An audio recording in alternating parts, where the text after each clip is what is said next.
ఈరోజు దేవుడు నీతో మాట్లాడుతున్నాడు. ఏమని మాట్లాడుతున్నారంటే, అల్లరి జనము నీ కుటుంబము చుట్టూ ఉన్నప్పుడు, అల్లరి ఆత్మ నీ ఇంటిలో ఉన్నప్పుడు నీవెలా ఉండాలి? మౌనముగా ఉండాలి. హల్లెలూయా.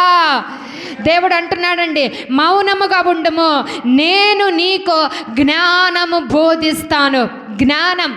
జ్ఞానం అంటే నీ కుటుంబమును కట్టుకునే జ్ఞానము నేను నీకు ఇస్తాను. నీ కుటుంబంలో ఆర్థిక ఇబ్బందుల, వ్యాపారం చేయాలా, ఉద్యోగము చేయాలా, చేతిలో రూపాయి లేని పరిస్థితి, నీ కుటుంబంలో ఆర్థికముగా పేదరికంలోనే ఉన్నావు.